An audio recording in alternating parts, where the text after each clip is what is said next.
It's personal expression. Style is the weekly guide to high-end fashion, home decor, luxurious lifestyles, and more. And Style is published every Sunday in the San Francisco Chronicle. Style spotlights the latest clothes, accessories, and furniture. It offers advice and a look at the trends shaping the next generation of fashion. Every Sunday in the Chronicle. More information is available at sfgate.com. Your world chronicled. KQED's Check Please Bay Area celebrates new episodes at Soma Street Food Park in San Francisco. Join us on Friday, September 14th for food and fun with Check Please host Leslie Sabraco and the KQED TV crew. Tell us about your favorite food experience and you may be on KQED.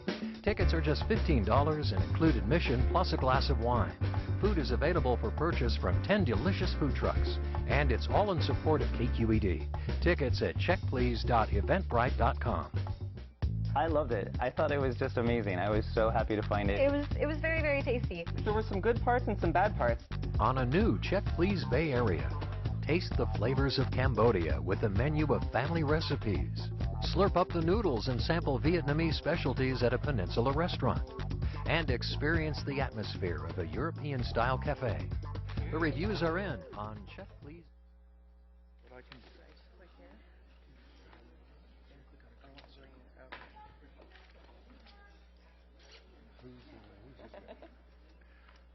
Oh, he's the sire rep. He is sire.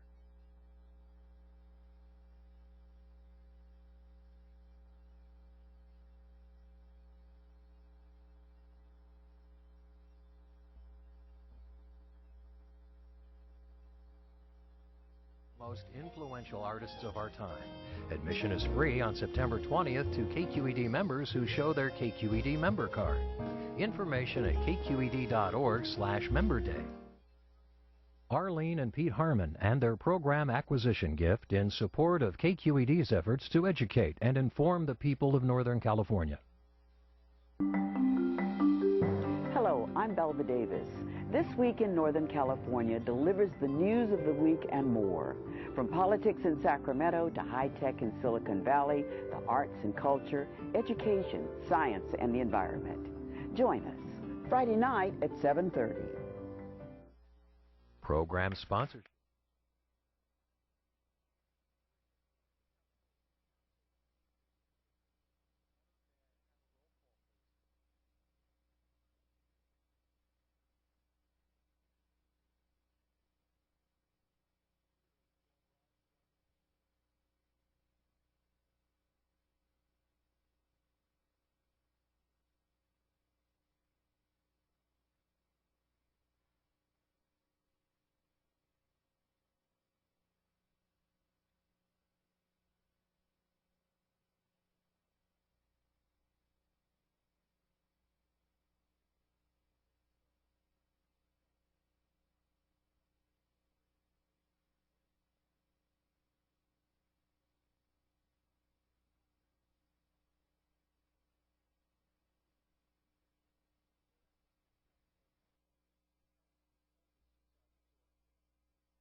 Marine Sanctuary and of the creation of the nation's first statewide network of marine protected areas. And whereas the 20th anniversary of the Monterey Bay National Marine Sanctuary will occur on September 21st, 2012, and whereas the 5th anniversary of California's Central Coast Network of statewide marine protection areas created under the Marine Life Protection Act will occur on September 19th, 2012, now therefore be it resolved that the City of Capitola hereby recognizes and commends 2 decades of ocean protection in our region and supports the continued protection of California's coast and ocean via the Monterey Bay National Marine Sanctuary and the state's marine protected areas. I hereto set my hand on this seal 13th day of September 2012. Michael Termini, Mayor, and we will make sure these folks get this. The second order of business is a proclamation honoring one of my favorite efforts, National Plug-in Day, and I think someone's here to receive this. Here we go. You get front and center. Oh.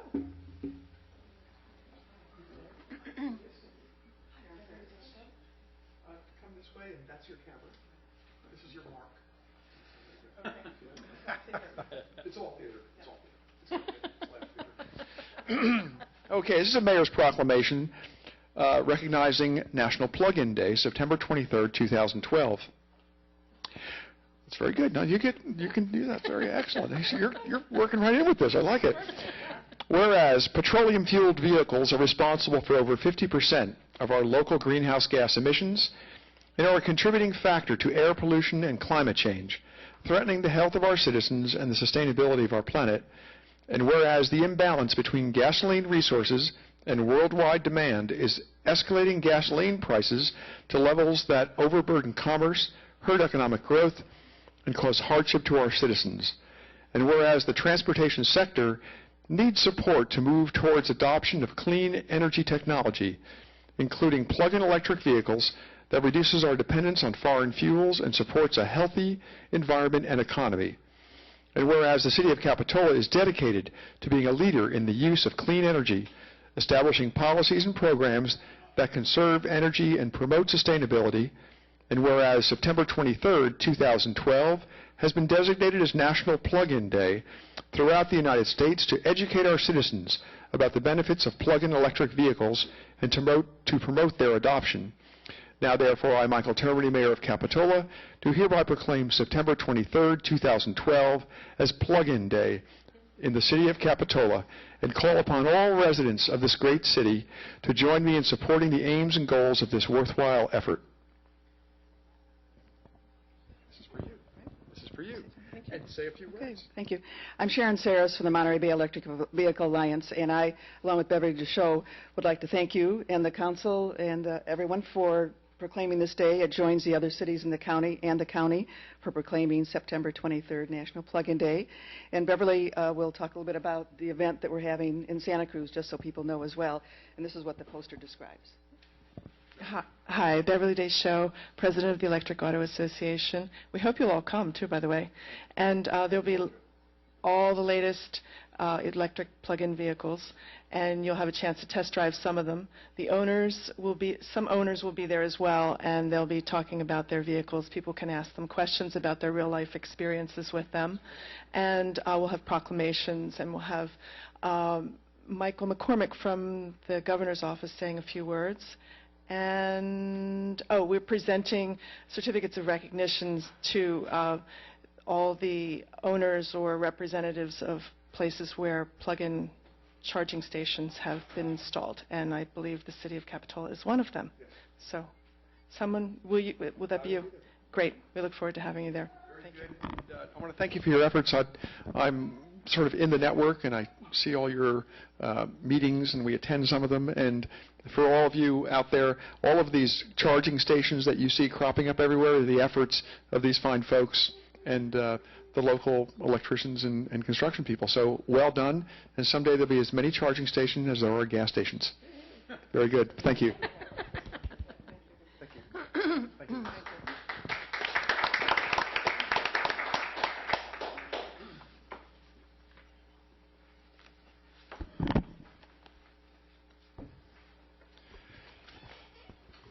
May I have a report on closed session, please?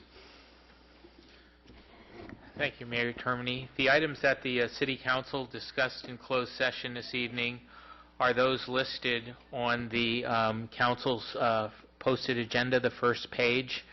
The Council heard from the City Attorney and the City Manager with regard to status reports on essentially all of the litigation the City is involved in arising out of the March 2010 pipe failure and subsequent water damage to properties at City Hall and in the Capitola Village.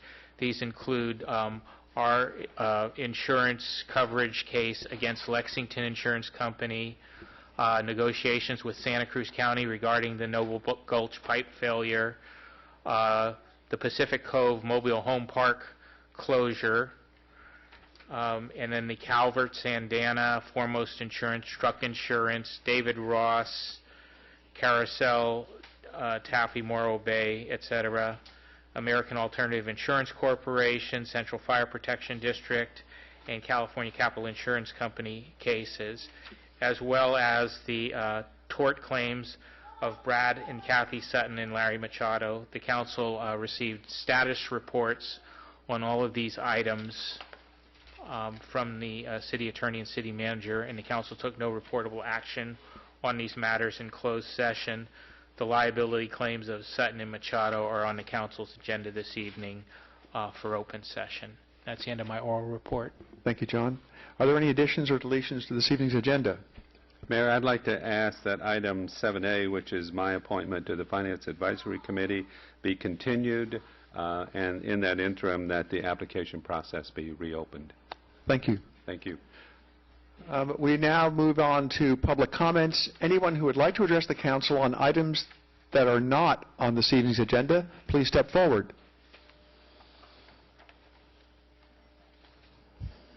I don't have a copy of the agenda, so I trust that it's not on it, except that I... Get closer to the microphone for me. Okay. Okay, thank you. Natalie Oliver, 504 Pilgrim Drive. Stephanie, I asked my son to back me up now that he's moved to Capitola, but he disagreed with my position, so which you will find interesting. I would like to address the issue of the parking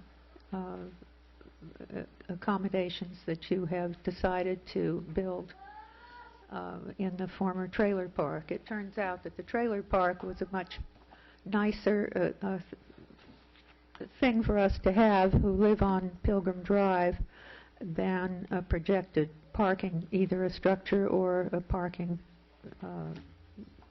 place. I have several thoughts about it. One is a matter of safety. I don't know how you're going to police it. Right now, the police station is there, but we all know that the police station will ultimately move. And when that is, I don't know. But parking lots are hard to police, and I don't know how late it would be open. I assume that there would be lights. I've heard that there would. I think that is a real intrusion on those of us who live up above it. Not to mention the noise. And the possibility, if the embankment is going to be changed so that it's sloped, there is a strong possibility of undesirable people climbing up there and entering our backyards, which is certainly a safety issue. I don't know how you plan on securing it. The other, of course, it's our property values. If you intend to make it a commercial district, why, you're doing exactly the right thing. But I don't see how the homes along Pilgrim could be anything but rentals ultimately if you put a parking lot there. Just too much noise, lights, presumably all night. I do have an alternative solution which I'd like to offer. One is building a parking structure maybe at Hill and Bay, wherever there's a location down there, and continue your busing, but bus from there to the right here by the police station. Provide lockers so people can store things in the lockers and take another bus that will circulate through Capitola at no charge. They'll pay for the parking in the parking structure, but the rest of it, no charge. And I think that probably there'd be enough from the parking structure. I don't know I have no idea, but to to do that. Then people could come back on the circulating bus in the village, could come back, store things in the lockers, and provide parking places for the buses as well, overnight parking and whatever. They could use the lockers, store things that they might have purchased or their beach things, and take the circulating bus again down and have dinner and enjoy it. So that is my alternative solution, and I'd like you to consider it. Thank you. And you did come up at the right time. And keep your eye on our agendas, because there will be several council meetings where we will specifically discuss the issues you brought up. All right. Thank you. you. Thank you. Is there anyone else who would like to address the council on items that are not on this evening's agenda? And may I have a timer, please?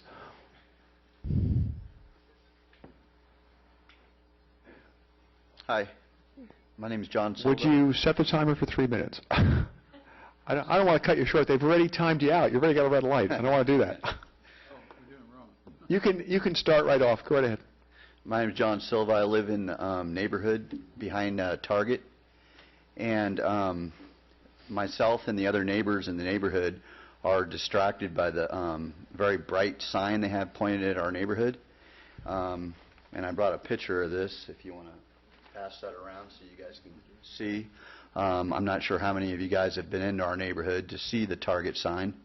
It kind of looks like the sun coming up at 8 o'clock at night. We just want a nice solution so we can enjoy our privacy in our yards. I mean, to move it down a little bit so you can see it better from Clare Street and not as well from our neighborhood would be a wonderful solution. If it wasn't as bright, it would be a good solution. They said they dimmed it, but I don't think they did. The side of our house still lights up bright red. There's another issue that we have over at Target is the noise that goes on 24 hours a day. Actually, not between 11 o'clock and 3 in the morning, but between 3 in the morning and 4 in the morning, they unload a trailer that's backed up to their dock. That's a very thin-walled plywood trailer where they drop pallets and run pallet jacks in and out. And at the suggestion of one of your police officers, I got a sound meter that measures decimals. And I've gotten decimal readings all the way from 65 decimals all the way up to 92 decimals. And usually it averages around 77 decimals between 3 in the morning and 4 in the morning. Now, I'm not home during the day, but I've heard from some of the other neighbors that the noise just continues all day long, you know, with trucks backing in and honking their horns, you know, traffic problems, cars honking and stuff like that. But I just came to this meeting to try and get something done about it, and I would have had more neighbors here tonight, but Live Oak is having an open house tonight. Right.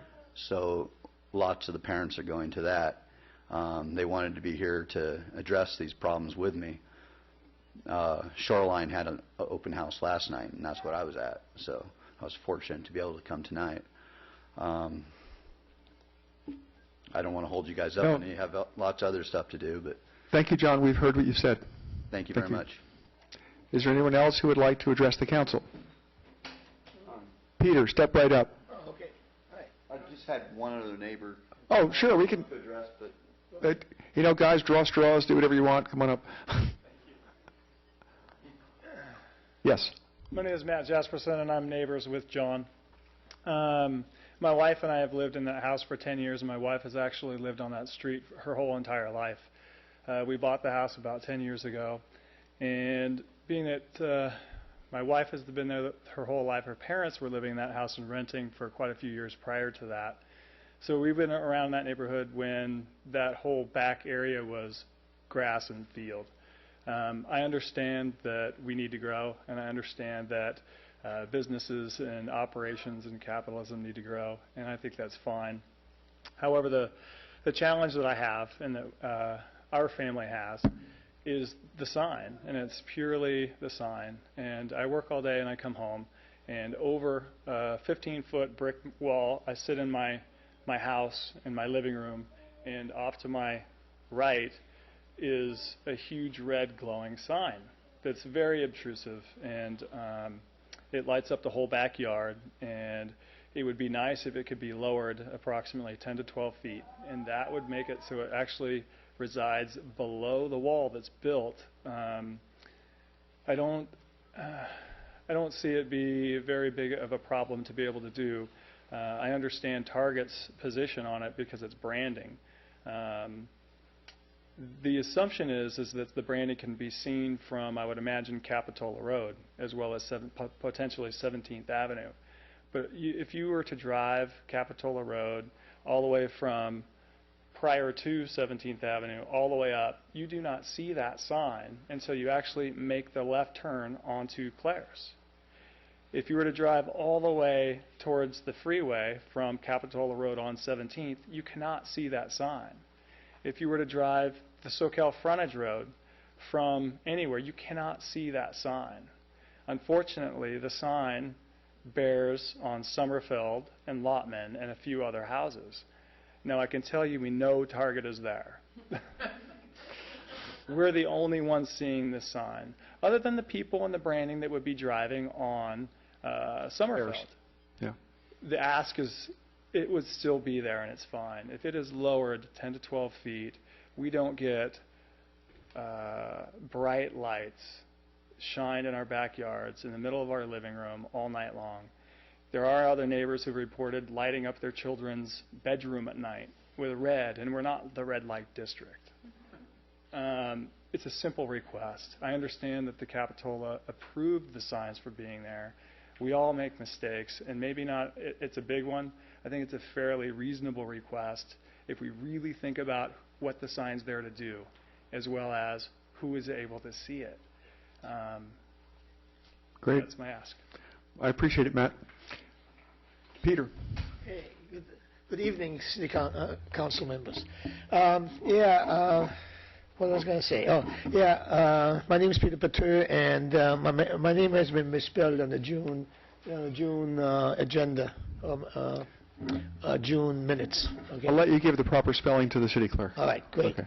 And I had a great time at the Begonia Festival last week. It wasn't easy because I just got a new tricycle and came a little bit late, but I really enjoyed it and it was really nice. But I was lucky because police were busy and I didn't get a $25 ticket for not having a bicycle license.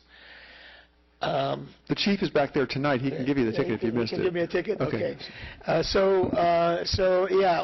he didn't have to even arrest me and keep me half a year.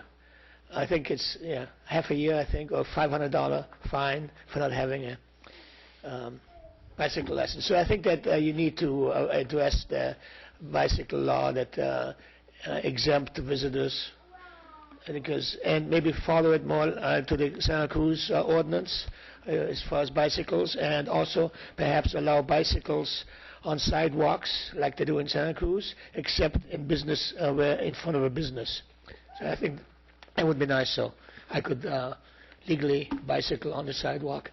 I was noted to worry because it's a tricycle, and it's only the law states bicycle, not tricycles. So I got off fairly easy. Thanks. Thank you, Peter. Would anyone else like to address the council on items that are not on this evening's agenda? If not, we'll move on to council and staff announcements. I think, Chief, you have some announcements for us. Yes, good evening, Mayor and Council. Rudy Escalante, Chief of Police for the Police Department. I just want to take a moment to introduce two of our employees who were voted upon by their peers as Outstanding Employees of the Year for 2011. The first one is Officer Zamora. He started his career in 2006 as a reserve officer and within a short time became a full sworn police officer. In 2011, he was promoted to a senior officer and has been an officer in charge for our night team. He's one of our canine officers and has a faithful partner named Katie, so I just wanted to congratulate him and introduce him. Thank you.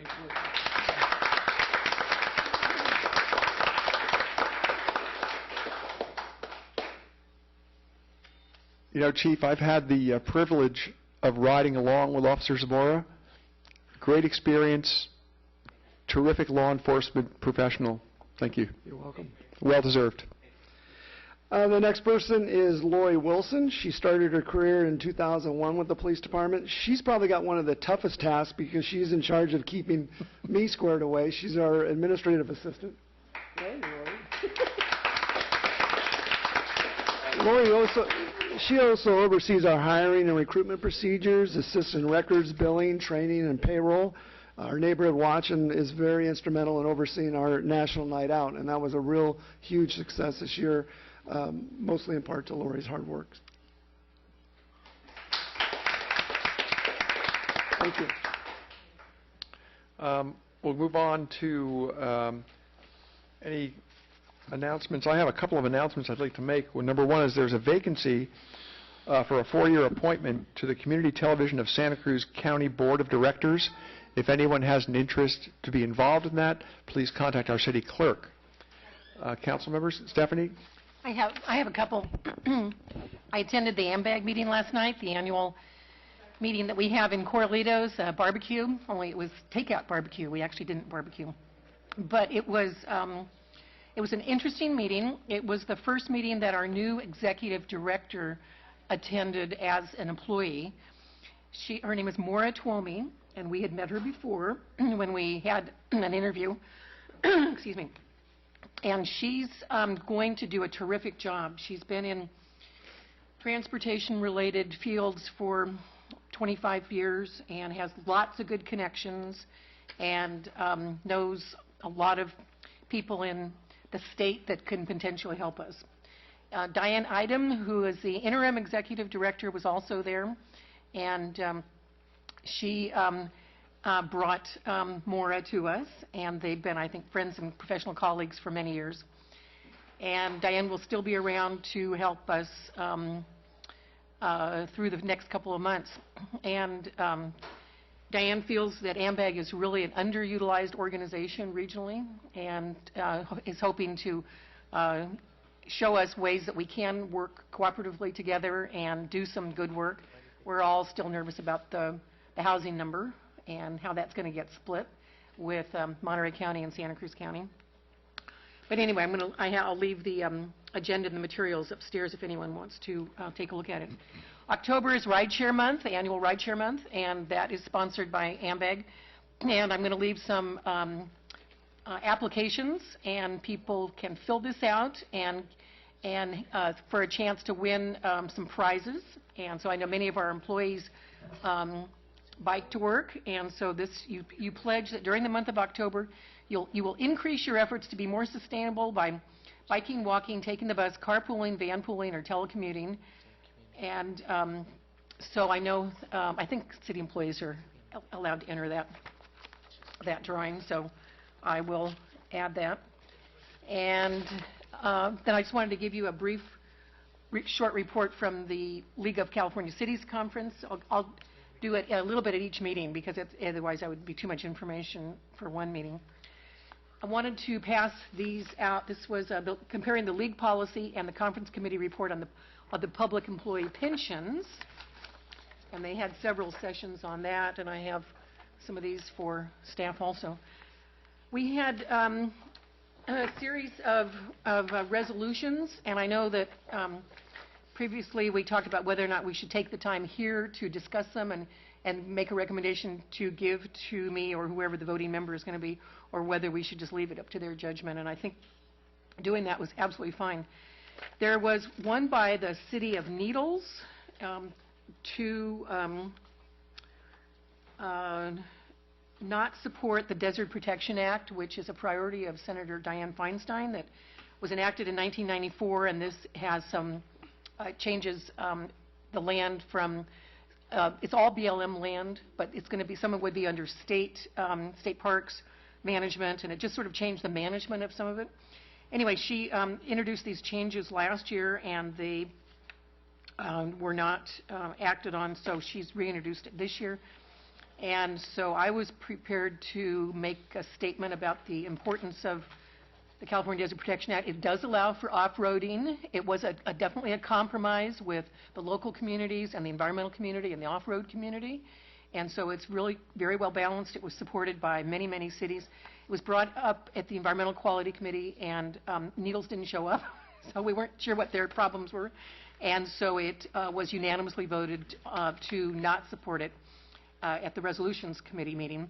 And also there was Needles also brought a resolution requesting consideration of suspension of implementation or revision of the California Global Warming Solutions Act, which is AB 32.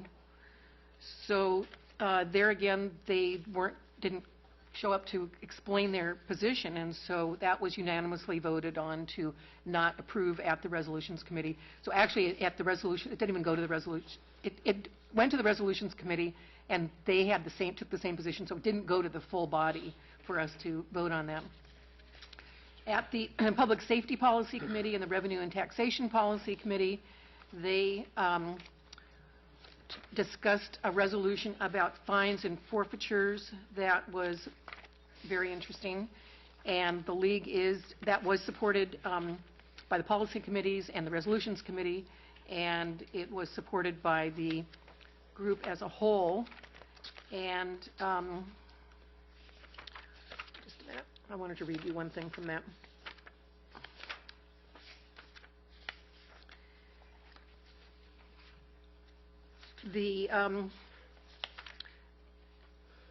A resolution calling upon the governor and legislature to enact legislation that would correct inefficiencies in the audit system, distribution system, and inequities in the formulas for distributing court-ordered arrest and citation fines, fees, and assessments generated by local governments. There was in December 2011, at the request of the Glendora Police Department in Los Angeles, Superior Court conducted a sample audit of 15 Glendora Police Department issued citations from 2010. The results of the sample audit revealed that the City of Glendora received about 12%, or $253, of the $2,063 in paid fines for 12 of the 15 citations submitted.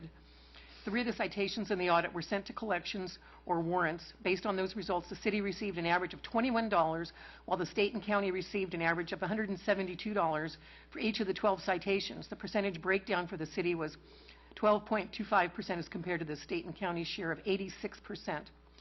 And the bottom line is that they figured out that it costs them a lot for the officer to issue the citation and for the staff person to put the information into the computer and so forth, and if they were only collecting $21, it wasn't worth it.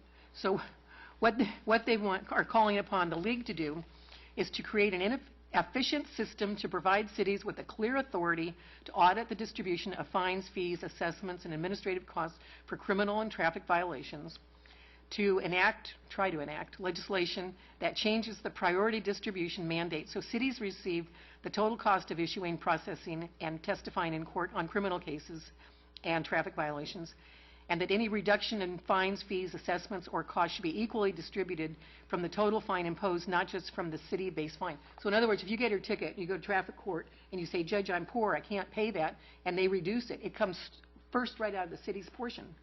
So the city might not get anything. So anyway, they were just trying to address that. It's a very complicated system. They didn't have any way of trying to track some of these things in the state. So they're going to work on that, and that will be a big benefit. It's going to take a while, but that will be of great benefit, I think, to cities in tracking those costs. And I'd be curious to hear from the chief sometime on what his experience has been with this. And then the last one was to increase the fines for and the penalties for internet crimes against children.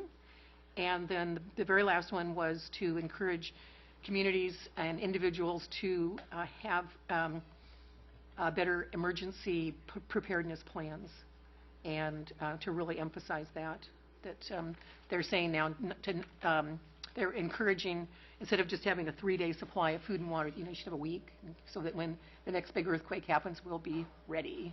Great. Thank you, Stephanie. My report. Dennis, do you have anything? Just quickly, I want to thank Public Works Department, our Police Department, for their efforts and contributions in making the Begonia Festival and the Arts and Wine a very, very successful event this year. And thank you. Kirby, anything? I also would like to thank Public Works Department for the sensitivity and staging that they have shown in the slurring operations up on Depot Hill and in the Jewel Box neighborhood. I think the way the work was put together on alternate streets on alternate days and the signage were particularly well done and sensitive to the needs of the neighborhood, and the result is clearly a big improvement. Since last we met, I have shared with the council and with staff 2 matters that have come through the Santa Cruz County Regional Transportation Commission, upon which I serve as a member of the Capitola City Council, and which I also chair. But I'd like to share briefly a couple of those items with the public here tonight. First of all, you may recall that in 2009, a report was issued by Union Pacific about the condition of various structures on the rail line.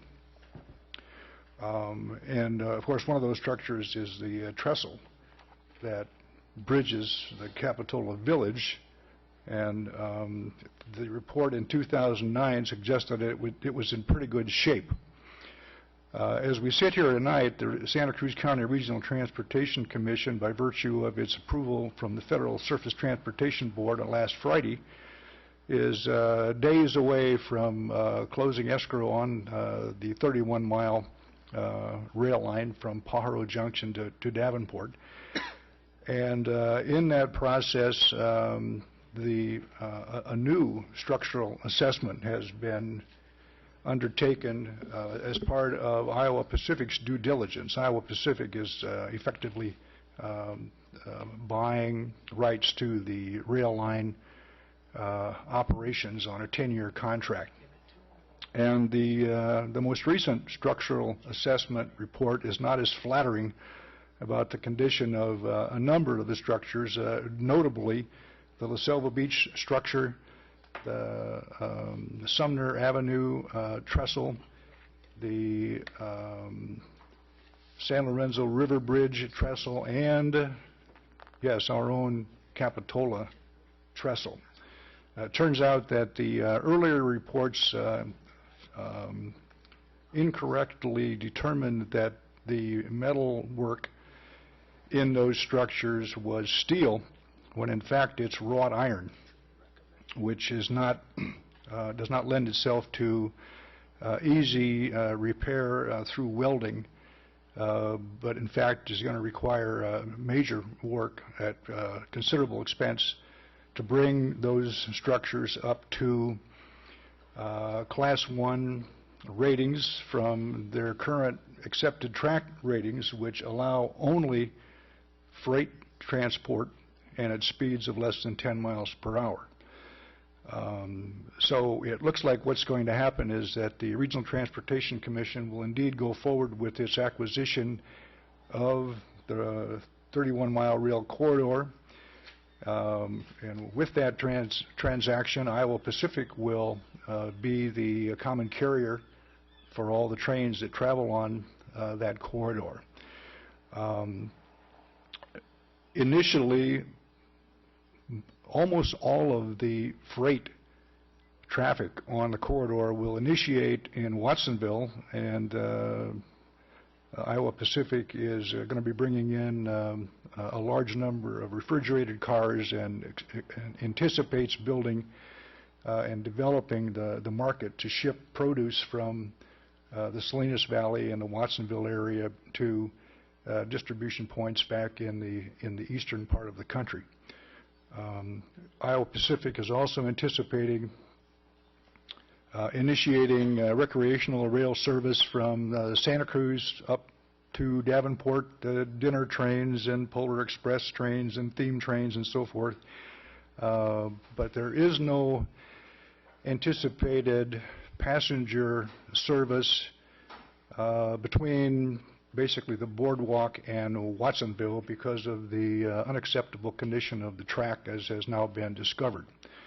Until such time as Iowa Pacific identifies financial reasons to upgrade that trackage and the support structures to the tune of many millions of dollars, we're probably not going to see much change in the frequency and character of the rail traffic in Capitola from what we have currently.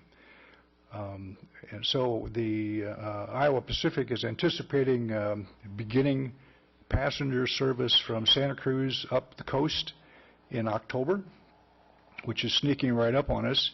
So we expect that they will be transporting very slowly and carefully at speeds below 10 miles per hour some of that rolling stock passenger carriage through Capitola.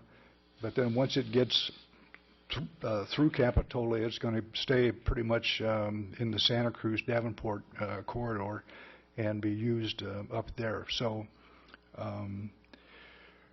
there's a lot more to that story. You can go into the Santa Cruz County Regional Transportation Commission website and read the reports on the structural assessments and read the reports on the anticipated rail usage, and or you can contact me and I can talk to you about it on email, kirby@wharftowharf.com, or you can contact me through City Hall. Thank you. Thank you, Kirby. Sam, do you have anything? Yeah, thank you, Mayor. I did want to report that the Santa Cruz County Library System has increased its hours effective this week. So I would encourage everybody to go to the website for the Santa Cruz County Library System, and you can see the new increased hours at each of the branches. Not all the branches were increased. Capitola was, though. But Capitola was increased in its hours up to 34 hours now, 90% of where we were before we had to scale back.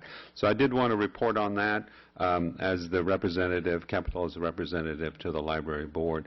And also, if I may, Mayor, I'd like to follow up on the comments made by the two gentlemen about the Target sign, because I do understand that there was a community meeting that took place recently, which Target was in attendance, and there was some discussions on those issues.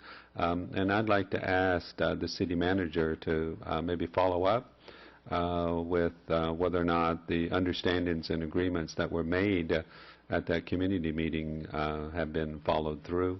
There may be some impression that it's not, but I think that way maybe the neighbors will have a better sense that that Target is making an effort to be a good neighbor. They have been listening and want to follow through. So if we could get some, maybe just at the next meeting during this same council staff comment period, I follow up on that community meeting that took place. Thank you, Mayor. Thank you, Sam. For me, first of all, with regard to needles and the Desert Protection Act, the basis of their being upset with that particular act is they were unable to put in a large-scale photovoltaic array in the desert protected area. So that was the crux of it, really. Art and Wine, we had hundreds of volunteers. We had thousands of visitors. Public Works, amazing job. Police, remarkable. I know there were some police actions that took place during that day, and they were never noticed by anyone. They just disappeared, and we liked that. Sire is here tonight. Mike, implementing our new system for record keeping via video recording of our meetings, which people can go back and refer to and can actually find action item by action item and agenda item by agenda item and seeing individual pieces. I'd like to see if our one-man IT department, Larry, can work it out so that when we hear Planning Commission items back to the council, we receive not only the action minutes, which are always with the staff report, but perhaps each council member could be emailed a video file so we can see that segment of the meeting, which is much more telling than the action minutes could ever be. You can get back to us on that. And Chief, there's a concern in the Jewel box that there are a lot of maybe abandoned autos or autos in process of being processed in some way, but there are many autos that are sitting around weeks at a time in single parking spaces. Maybe we can try and get our 72-hour requirements to not have cars sitting in one place, certainly not cars that can't start or run. Absolutely. We'll continue to look at that and aggressively pursue all those abandoned vehicles that we can. Great. Thank you, Chief. That's all I have. Let's move on to the consent calendar. These items are usually taken with a single vote unless someone from the council or someone from the audience would like to pull any of these items and have them fully discussed. Is there anyone from the audience who would like to have any consent item discussed as a public hearing? Hearing none, council members? Move approval of consent. Mr. Mayor, I'd like to pull the check register. That's item 8D, please. Do you have any particular questions, or do you want to hold it to I the have end? like 4 or 5. So You want to run through your questions? would you like me to do Let's it just do that right now so we can do it as a single item. now? Okay. Page 45.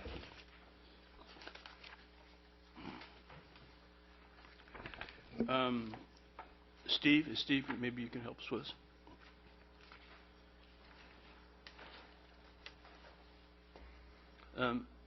RFB Consulting. One of the projects that we have billing for $5,300 is for the Bromer Street traffic changes. Am I understanding it's the divider area between on the hotel? Is that what? Yeah. Yes. It was a traffic study, wasn't it? Well, they did. Traffic counts and. Yeah, they did a redesign of that intersection for me. Yeah, here's my question, Steve, is and being in that same trade, how I treat someone if I make a mistake on a design or that it's not designed incorrectly, I usually pick up the tab. In other words, I don't go out and bill the client again for that thing if there was a mistake there. Now, there's a question there: who's responsible for that design that's there? I don't know if it was them, but certainly They weren't the original designers. Actually designed as part of the hotel project. Okay. And put in. So they actually just reviewed traffic counts and came up with a new layout for me. They weren't the original designer. The city didn't pay for the original design work on that. Well, should not the developer be responsible for that? I mean, is there? I mean, We had approved the plans. We're the ones that directed them to put in the median. I felt we had responsibility in doing the redesign. Okay, thank you, Steve. Page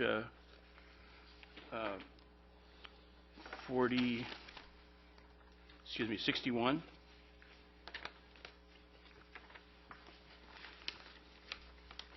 Actually, there's two checks written in through these check registers on page 61 and 92, and both of them relate to Lisa. Pacific Waste Consulting Group.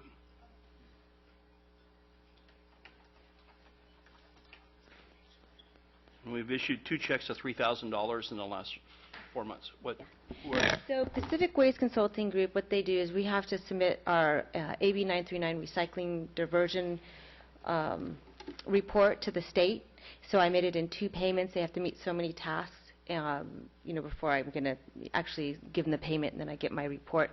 But they prepare, it's a very large, lot of calculations, surveys of how are we doing recycling, submit to the state. The state has to approve it. If they don't, they go and they represent us and give the information, and then we get our clearance. And so actually this year we were 67% diversion rate. I just got the results not too long ago. 67, that's pretty high, isn't it? That's really great, because in a couple years it'll have to be 75%. Is this going to be an ongoing expense for us? Is this It's been going on since 2000, since the requirement of the 50% diversion rate. The reporting requirements are really complicated. It's not just based on numbers.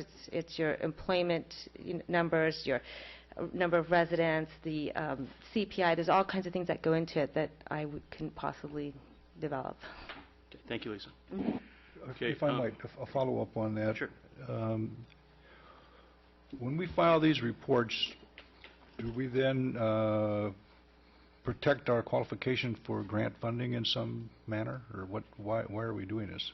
Well, the state requires us to meet this 50% diversion, and they require us to file these reports every year annually. If you don't, you can be fined.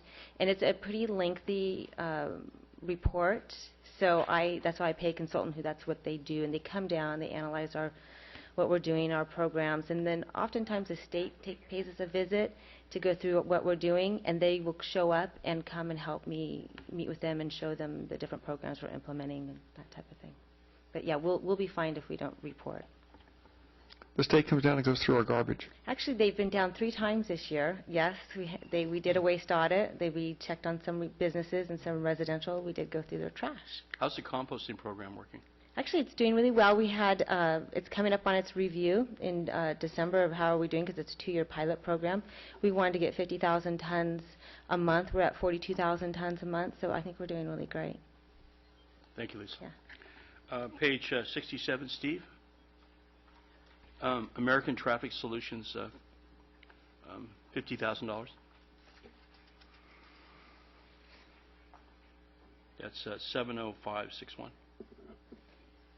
It's actually American Traffic Solutions operates our red light cameras at the 2 intersections, and I don't manage that contract, but I believe that is that's an annual payment that we make to them based on the revenues that are generated from the.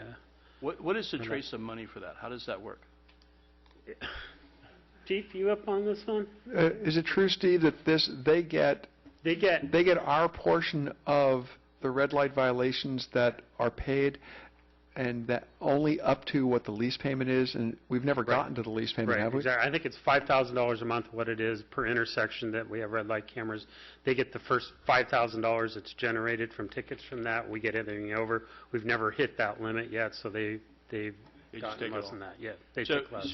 So what costs are covered with the program that we incur as a city? The only costs we incur are our staff time for reviewing the tickets, and I don't know if that's reimbursed or not. I'll let the chief take this thing. Actually, Steve did a great job, and the mayor explained it, and it helps cover overtime for court as well. Mm-hmm. Is this something in the future is going to change its structure? Is there more? Do we raise rates or the cost of tickets, or do we give more tickets? What happens? We don't have control on the number of tickets. Hopefully, that should be diminishing if we're doing it correctly. If we were looking at the base fine, if there was an adjustment in the base fine, then there would be an adjustment. But until we do that, it would remain consistent. So we should never really anticipate we're going to make any money on this thing. It's basically a safety function. That's correct. We've cut the number of red light runners by half since it went in. Good. Yeah, there was never any intention to make any money on this project.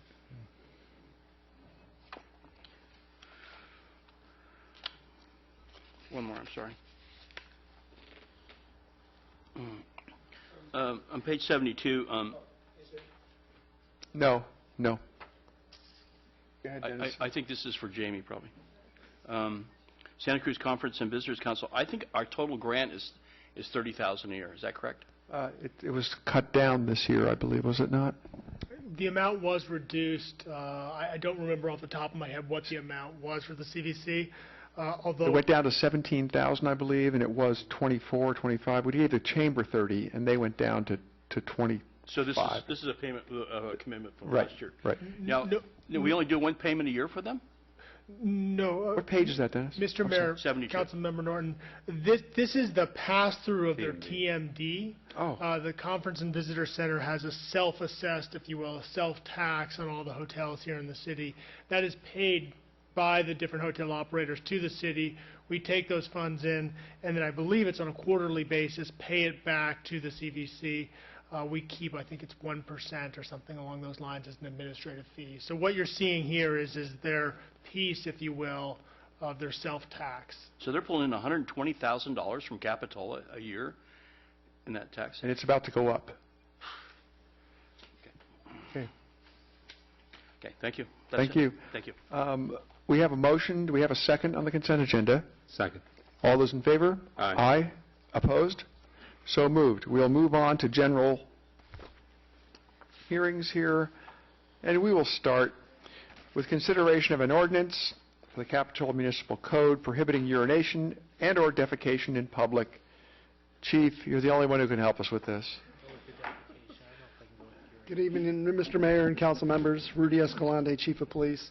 In reviewing the processes that we have and some of the programs, I was looking at that, and what we usually do when there's violations like this, in the past, we've always written a misdemeanor citation. Typically, a misdemeanor citation would go to the district attorney's office for filing, and that would go in Muni court. with an attorney and a defense attorney and all that. And because of how stacked up the courts are, it usually gets dropped down to an infraction and sent down, and the officer has to go through an extensive process. Well, to try and expedite that a little bit easier for the officer, they can go ahead and then write a municipal code citation, and that process goes to the place where it ends up now. And so it kind of expedites that a little bit for us. And part of my responsibility is to try and give those tools and processes to the officers to make their job easier. So that was just something that I noticed and I wanted to bring forward. Council, any questions of the Chief? And Chief, I assume, and thank you, Mary, for writing that letter, and Chief for responding, that there'll be some good and particular attention paid to the Perry Park area, which is one of your action areas. Yeah, it's a good way to address those behaviors that become such a concern and disrupt the quality of life issues. Great. And I want to thank you. You know, in the few short months that you've been with us, you have endeared yourself to just about everyone in Capitola, and I have only one favor to ask of you. Never run for city council, because none of us could possibly beat you, okay? So I won't carry a gun. You don't run for city council. We're good? Not a council. Excellent. Thank you. Anyone from the audience who would like to address the council on this particular issue, please come forward. Seeing none, I'll bring it back to council. I'll move item 9A, please. Second. All in favor? Aye. Opposed? Very good. We'll move on to the last and only other government hearing. Consideration of authorizing City Council's response to the Santa Cruz Grand Jury report known as Known Soil Contamination and Building Permit Applications. Steve. Good evening, Council. The prepared responses to the grand jury investigation, or not investigation, grand jury report, they studied problems that they deemed on people pulling building permits on sites that could be contaminated, mainly near gas stations and things like that, and how do people are aware of where those contaminations are. Currently, there's nothing in the building codes or in our ordinances that requires people to go out and test their properties just for pulling a building permit. The County Environmental Health Office does maintain a database of these sites, and the grand jury is basically asked for ours to comply and work with the other jurisdictions on when people come and apply for building permits, that we make them aware of this database at the County Environmental Health. So our responses are along those lines. It's a pretty simple matter. We're going to add some language to our building permit application that tells people if they have concerns about contaminated soil on their site to contact environmental health. It's a pretty simple process, and I think our responses are appropriate. Excellent. Any questions of staff? Steve, is this going to be a requirement that someone goes through environmental health to get their clearance from No, no. It's just an advisory that if you have concerns, this is where you can find information. There's going to be no requirement that you have to have a sign-off or anything like that to pull a building permit. Okay. Stephanie? Isn't that something that the property owner would have to disclose or not? Well, it's only if they're aware of it. I mean, it's very possible that But they're not aware. they're not aware of it, yes. Kirby. Standard real estate disclosure documentation advises purchasers of property to investigate lots of different things. That's one of them.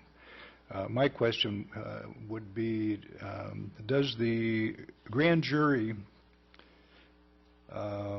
intend through this to impose upon the City of Capitola an affirmative obligation to advise anybody who's doing anything with any property in Capitola that there may or may not be contaminated soil? Their request is that we provide them an advisory of where they can find information out about that. There's no requirements, and the grand jury itself doesn't have the power to enforce us to do anything, but we... So the burden of disclosure is not being shifted upon the city? No, it's just an advisory. Any other questions of staff? If not, I'm sorry. One more here, Mike. Let me get Sam first. Sam? Thank you, Mayor. On recommendation R4, which is on page 172, and this is one of the ones that we say we will implement. It states that notifying applicants that the identification of contaminated soils on their property may impact the building permit process, but there's no guidance or further clarification of if they what the nature of that impact may be. Right. So if they did find that they had a contaminant, so that would then be referred to environmental health to do abatement of that contamination before they did work on their site. It would go out of our jurisdiction then for them to clean up the site if necessary. So, okay, so at that point, they will be directed to the county environmental health for remedial action, right, reporting. Right. So that will be somewhere else in our guidelines. Well, that's actually covered in the building codes and other existing guidelines that are out there, that if there is a contamination on the site or a spill, that they would be referred to there. So it's not something we have to add. All right. Thank you, Steve. Thank you. Dennis. It appears that as Capitola that the majority of our gas stations are located along either Bay Avenue or 41st. In fact, all of them are. At one time, there was actually one here in the village. At one time, Right. But the major issue, it seems to me, would be along the railroad corridor. You know, that I know the arsenic issue has been resolved. That's a natural occurring thing. But I think that the studies that's been done by the RTC and looking at contamination along this corridor before the purchase really covers well anything that we'd want to know about that rail corridor and what they carried or what spills may have taken place. There was a depot here too, and so that's all available at the county environmental health. So that's why we're having them maintain the website or the database makes the most sense. Okay. Thank you, Steve. Anyone from the public like to speak to the council on this particular item? Seeing none, we'll bring it back. Move approval of the staff recommendation. Second. All in favor? Aye. Opposed? So moved. Thank you. This ends the regular meeting of the Capitola City Council, and we will now convene a meeting of the, let me get this right, City of Capitola as successor agency to the former Capitola Redevelopment Agency for Thursday, September 13th. May I have a roll call, please? Board Member Harlan? Here. Board Member Nichols? Here. Board Member Nichols? Here. Excuse